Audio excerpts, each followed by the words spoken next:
Hey y'all, it's Ryan, and I'm so excited to be here today talking to you about why we need to communicate our science better and how doing so will help benefit us and the people around us. And there are a few different reasons why you might be watching this video, so I'll try to address them all. Science communication is too big of a topic for me to talk about on my own, so I brought some friends who I have looked up to and admired for a long time to talk to you as well. Okay, so first, you might be an undergraduate in psychology or another science, learning about why science communication and writing for a general versus a super specialized audience is important. And here I'll definitely talk more about that and why you may end up doing it much more than you think. Secondly, you might be a psychology or another sciences grad student or postdoc, or even an early career researcher, interested in identifying whether you should actually invest time into science communication. I'll definitely talk about that decision process as well, and what the benefits are for you. And then for professors who are already tenured, I'm going to try to convince you why you definitely should be doing more science communication, or at the very least, ensuring that the trainees in your lab get adequate experience communicating their own science. And first, I want to tell you why anyone learning the analytical skills necessary to do science communication can and should at least give it a shot. So let's start with why you definitely can. There are so many different platforms and opportunities available. For short, engaging explanations or science experiments, TikTok and YouTube are the best.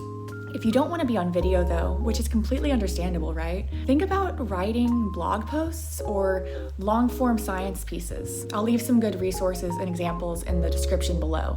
Okay, so here's why you should at least try. You can highlight so much more than what's just in the textbooks, right? Or generally known, because research is slow. You can also help with science literacy by learning to effectively communicate about scientific findings to the public. And we need to make the complexities more easily understood. You can also show more people what scientists really look like. I love this because I can get dressed up in a frilly dress and talk to you about science from my house. I mean, how cool is that? That's the dream.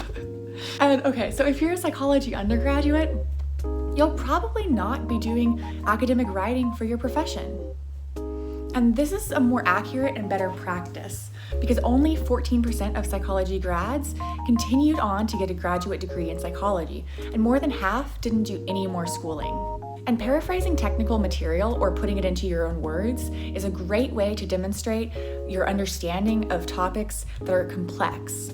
For psychology grad students, postdocs, and early career researchers. Y'all, the job market is shit, right? You can get more feedback on the accuracy/digestibility of the information you present through science communication than any other space.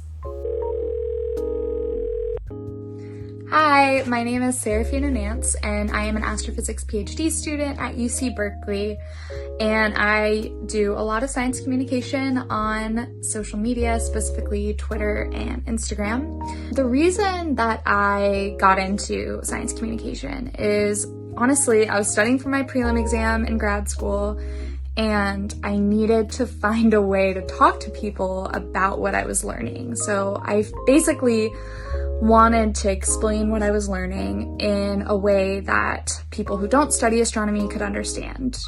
And so I turned to Twitter and just started writing a bunch of astronomy threads, and people got really excited about it. And turns out a lot of people really love astronomy and got really engaged, which was really amazing. And so I just kind of continued from there. And then I started implementing Instagram as well.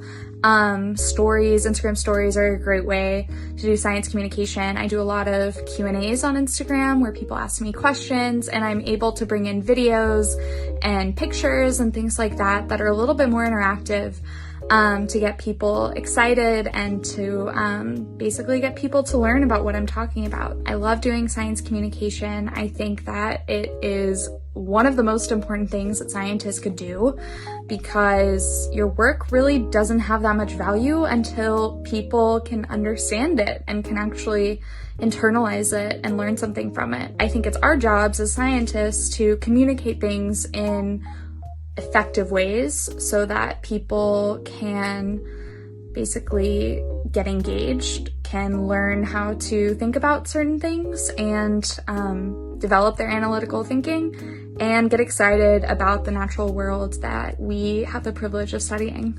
Thanks, Sarafina.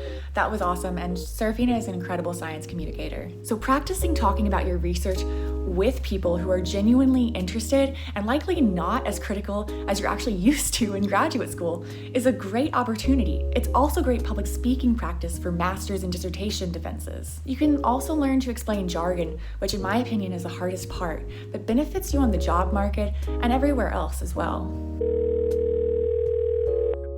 Hello out there, my name is Dr. Angie LeRoy and I'm a postdoctoral research fellow at Rice University in Houston, Texas. I am learning how to conduct research studies using psychoneuroimmunological principles, which enable me to study the mind-body connection on a more in-depth level.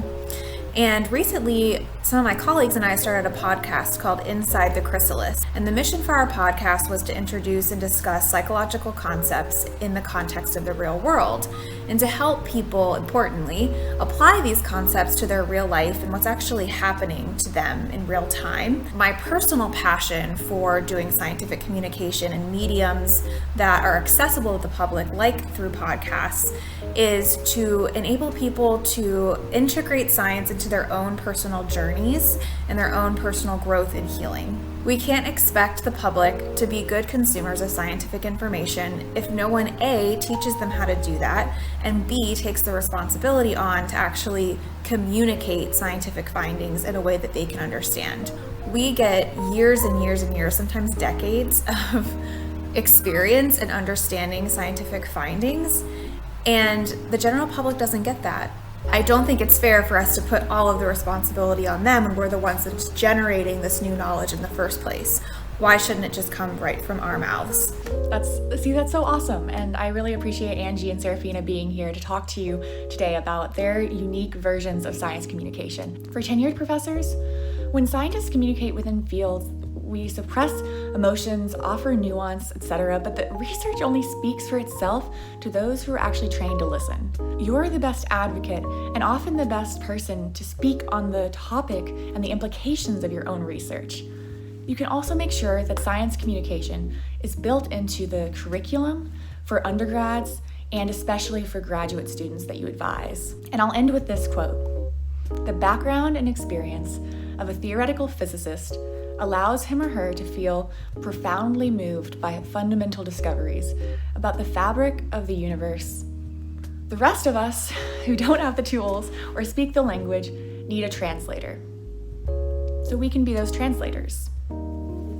All right, y'all, that's all for today. I hope you're super excited to talk about science. Let me know in the comments what would be your biggest motivation for science communication and also your biggest obstacles. And as always, please like or subscribe for more videos like this.